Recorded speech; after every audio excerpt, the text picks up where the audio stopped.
Alright everybody, welcome back. We're going to finish up section 4.5 right now in regards to logarithmic functions. Now, in the previous video we learned how to graph logarithmic functions. Now, we're going to learn how to use inverse function relationships, I'll add that word relationships in there, in order to solve exponential and logarithmic equations. Remember, one of the things we accomplished in the last video is we showed that exponential and logarithmic functions are inverses of one another, and we can use that fact to help us solve exponential and logarithmic equations.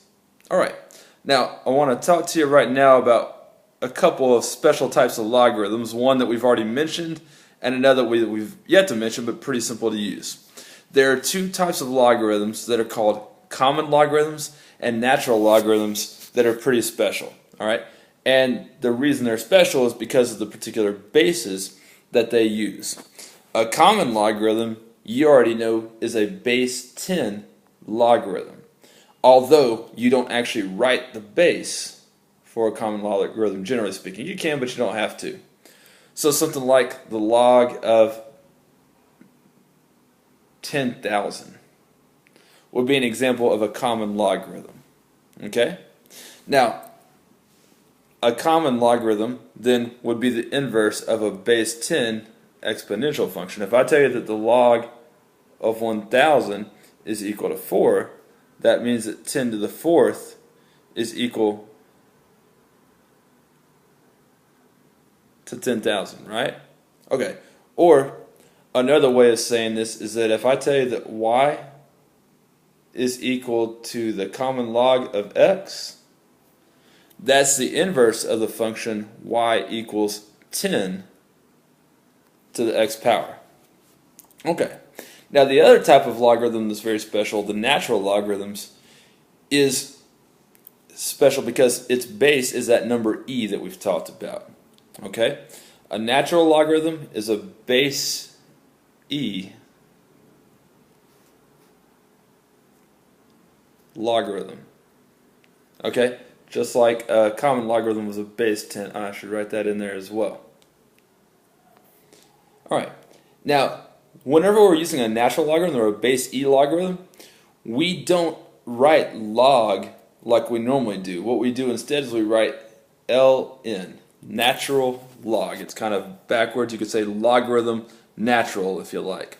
But we write natural log, ln, of some number. So let's say we have the natural log of 10. Alright? Now if I tell you that the natural log of 10 is equal to some number, which I will give you that value right now, and it happens to be about 2.30, what that's telling you is that e to the 2.30 power is approximately 10. Okay. Now, another way of looking at this is that y equals the natural log of x is the inverse of y equals e to the x power. Let me label these inverses pretty clearly for you. Okay, y equals log of x, the common log of x, and y equals 10 to the x power. Those two things are inverses, as are y equals the natural logarithm of x and y equals e to the x power. And that will come in very handy, the fact that those things are inverses of one another. Alright, and let's see why that comes in handy. I'm going to have you evaluate several expressions in the next slide or two, and then we're going to go on to solving several equations. And in each of these things we're going to be using the inverse relationships of logarithms with exponential functions. Now, I want to take a moment to remind you something about compositions of inverse functions. And here's what I mean specifically. Back in chapter 1 we learned that if you evaluate a function followed by its inverse, following f inverse of x, that function and the inverse always undo one another, and it just gives you what you started with, right? Okay. Let me give you a very simple example of that. Let's say that we have a function f of x that's equal to 2x. Well, you would be able to find out very easily, using what you know about inverses, that the inverse of that function 2x is x over 2. Then, if I make a composition out of f and its inverse, it would look like this. Alright, f of f inverse of x would be equal to f of x over 2. Alright, now if I substitute x over 2 as the input value into function f, that means I'm going to be doubling that input value. It's going to be 2 times x over 2. And those 2's will cancel and you're just left with x. Every time you make a composition of a function with its inverse, they undo one another and just give you the input value that you started with, x. Alright, so how does that apply to these expressions over here? Let's take a look.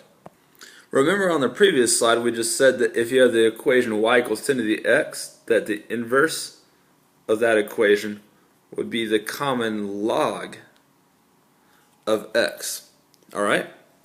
So, if I evaluate one of those functions followed by the other, they undo one another. And that's exactly what I'm going to be doing in this part A. See, essentially when you raise 10 to the log of 10 power, what you're doing is you're finding out what f of f inverse of 10 is for these two functions. Whoa, where'd that come from? Oh, these two functions right here. Alright, now let me illustrate that. Alright, so f inverse of 10 means you'd be taking the log of 10, doesn't it? And then the log of 10, this is going to be new for you, but it's pretty simple, is asking what power of 10 gives you 10? Well, isn't that 1? And so that's equal to f of 1. I'm going to show you how you can use I'm going to tell you how to use your calculator for that in just a moment. And then f of 1 would be 10 to the first power, which is 10. So you can see how we just got the input value whenever we evaluate a function with its own inverse. Now that was kind of a long explanation for why what I'm about to tell you works, but this is going to be very short. Essentially what I need you to know is if you raise 10 to a base 10 logarithm, that those things are going to cancel one another out. Surely this and this cancel one another out, and it's just going to give you whatever that value was every time. And that's always going to be true when you have when you're raising a power to a logarithm with the same base of that power. You can see that this is a power of 2. We're raising 2 to something, and that thing that we're raising to is a logarithm with base 2. Well, this 2 cancels out with that log base 2, and it just leaves you with the 8 that's right there. Pretty simple, right? Okay, remember that this natural logarithm is a base e logarithm, so I'm taking e and raising it to a base e logarithm. Well, those two things cancel one another out then. Just gives you this value right there, 21. And that works in reverse as well. If I take a logarithm, you've already seen this before, if I take a logarithm of a certain base of a number with the same base to another power, well, essentially that logarithm base 7 cancels out with that 7, and it just gives me that 4 right there. The log base 10 of 10 to the 6th power, well, log base 10 to the 10 cancel, just gives you 6. The natural log, that base e logarithm, and the e cancel, just gives you negative 2. Super easy to work with, right? Okay, so how do we use that then to solve equations? Because that's truly the goal of this video, is for you to be able to solve exponential and logarithmic equations. Well, I'm going to go through first some exponential equations. So we are at this part right now, solving exponential equations. And you can tell that because the variables are exponents. Alright, now you know how to use inverse operations in order to solve equations. Let me give you a quick example.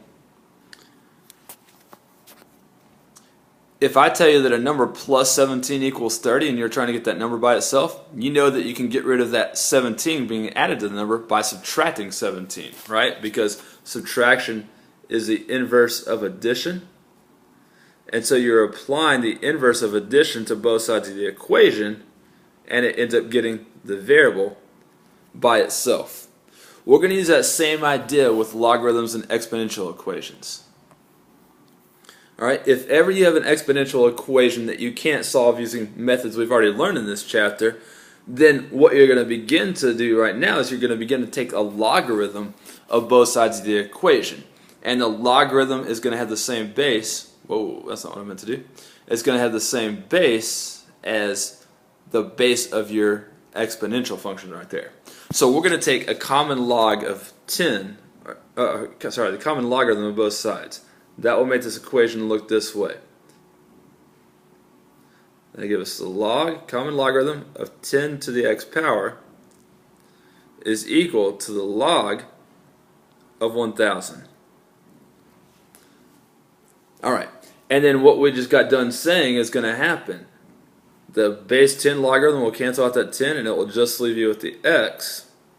And then all you're left to do is figure out what is log of 1,000. Now I mentioned your calculator a moment ago. You're going to see on your calculator a button that just says log, like this. Alright, it doesn't have a base involved, and that's a common logarithm.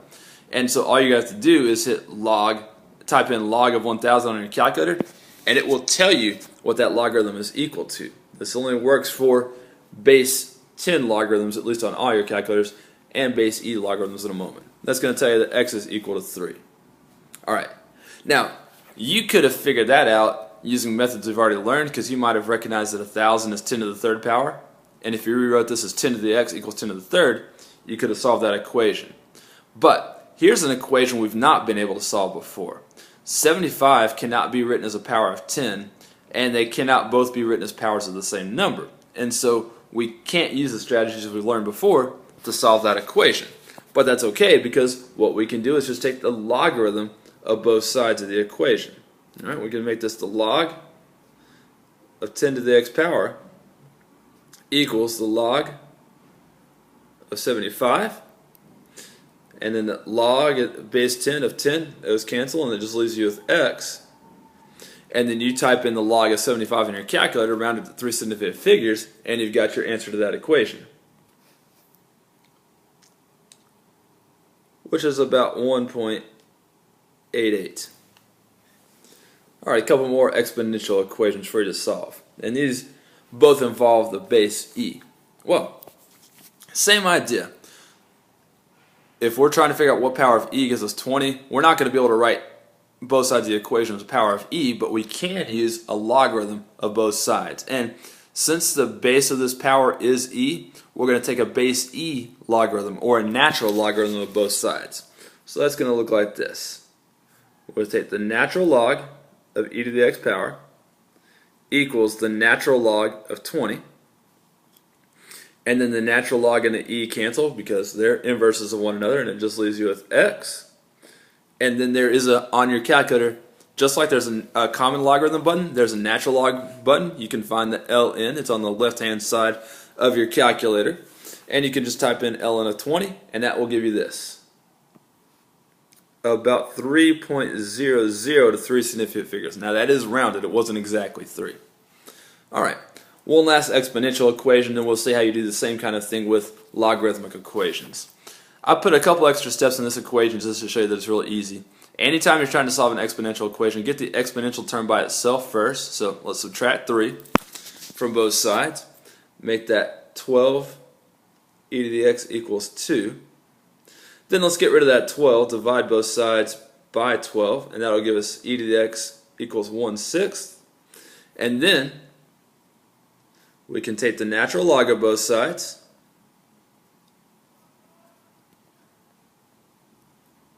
and the natural log will cancel with the e, and then you figure out what the natural log of 1/6 is, and you've got it. About negative 1.79. Alright, a few more quick examples for us to go through. None of these take a long time now that you understand the principles behind what we're doing. Let's look at some logarithmic equations. Alright, now when I say a logarithmic equation, what I mean is that the variable is the index of a logarithm. Alright, this is the index of a common logarithm. Okay, now, what this equation is telling me is that there's a 10 to the negative third power is equal to some number x. And of course we can rewrite that in exponential form to figure out what it is, or we can do this. This is one of my favorite words. We can exponentiate both sides of the equation, meaning we're going to make this an exponent and this an exponent, both of the same number.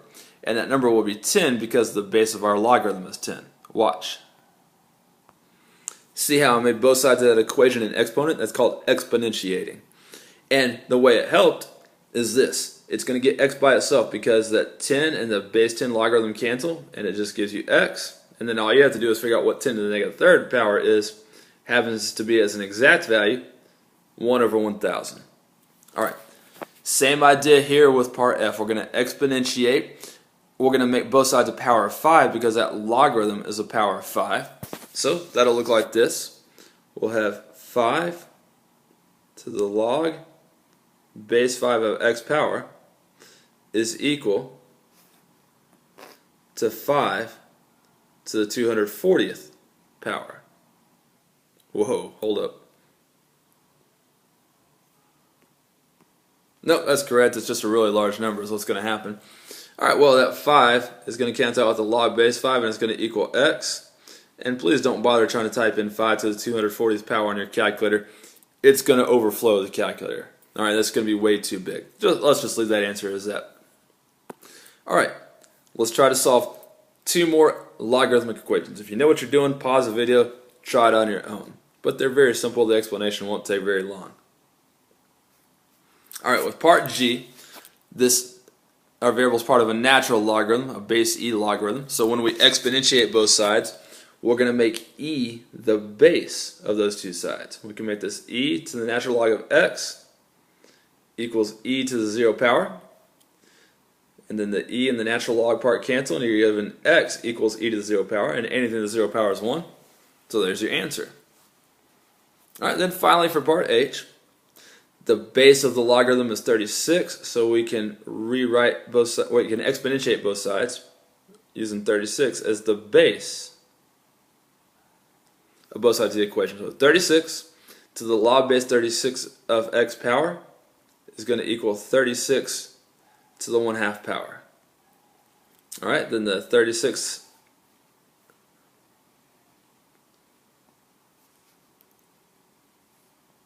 and the log base 36 cancel, and it just gives you x on the left side of the equation.